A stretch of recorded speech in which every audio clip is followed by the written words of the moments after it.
네, 안녕하세요 여러분. 진짜 리뷰의 롱키입니다. 삼성전자가 한국 시간으로 오늘 자정 미국 뉴욕에서 갤럭시 노트 9과 갤럭시 워치 그리고 갤럭시 홈을 선보였는데요. 일단 오늘 발표에서 가장 많은 관심을 받은 제품은 삼성전자를 대표하는 플래그십 스마트폰인 갤럭시 노트 9입니다. 사실 노트 9은 안드로이드를 대표하는 삼성전자의 주력 제품인 만큼 이 행사 전부터 다양한 정보가 유출이 돼서 핵심 스펙과 디자인까지 모두 공개되어 있는 상황이었는데요. 이번 언팩 행사에서 공식적으로 발표한 내용을 통해서 살펴보면 이번에 출시된 갤럭시 노트 9의 경우 블루투스를 탑재한 S펜과 그리고 늘어난 배터리 용량을 제외하면 사실상 기존 모델과 특별한 차이점은 없어 보입니다. 때문에 네티즌들로부터 평작이라는 평가가 많은 상황인데요. 사실 출시 초반 이 갤럭시 노트 시리즈는 큰 화면과 이 S펜으로 기존의 갤럭시 S 시리즈와 차별화를 꾀했었습니다. 하지만 시리즈가 거듭되면서 사이즈가 큰 갤럭시 S 플러스 모델이 출시되면서 S펜을 제외하면 사실상 노트와 갤럭시 S의 변별력은 사라진 것 같습니다. 이에 삼성전자는 이번에 노트 9을 발표하면서 이 노트 시리즈의 핵심인 S펜의 성능을 대폭 향상시켰는데요. 노트 9은 이 S펜을 블루투스로 연결해서 펜을 리모컨처럼 사용할 수가 있습니다.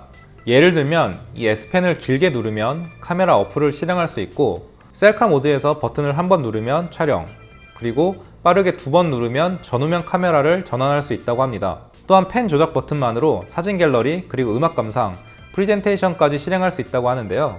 이 유튜브 내에 저희 진짜 리뷰 동영상도 S펜만으로 원격 제어할 수 있을 것 같네요.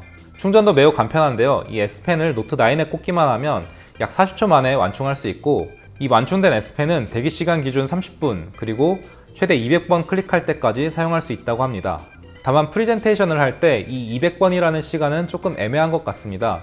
조금만 긴 발표를 하게 되면 이 200번이라는 시간을 금방 넘길 것 같네요. 배터리는 전작인 3300mAh에서 4000mAh로 약 21% 정도의 용량이 증가했습니다. 그래서 역대 프리미엄 스마트폰 중에서 최고의 배터리 용량을 자랑하는데요. 때문에 고용량 게임이나 영화를 내려받고도 하루 종일 끊김없이 사용할 수 있다는 것을 장점으로 내세우고 있습니다.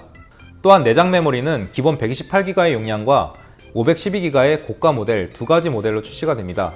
SD카드도 512GB까지 지원을 한다고 해서 합치면 최대 1TB의 메모리를 사용할 수 있을 것으로 보입니다. 하지만 아쉽게도 카메라는 기존 갤럭시 S9 플러스 모델과 차이가 없어 보입니다. 갤럭시 S9 플러스에 탑재되어 있던 듀얼 조리개와 초당 960프레임을 지원하는 슈퍼 슬로우 모션 기능도 동일한데요.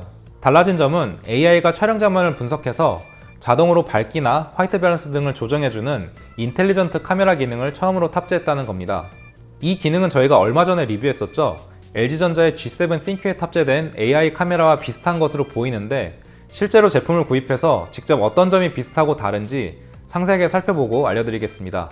한편 갤럭시 노트 9은 갤럭시 노트 시리즈 중에서 가장 큰 6.4인치의 화면을 자랑하지만 사실 이 부분은 전작인 노트 8에 비해서 단지 0.1인치 정도 커진 것에 불과해서요. 이 정도의 차이는 사실상 육안으로 큰 차이를 느끼기는 어려울 것 같습니다.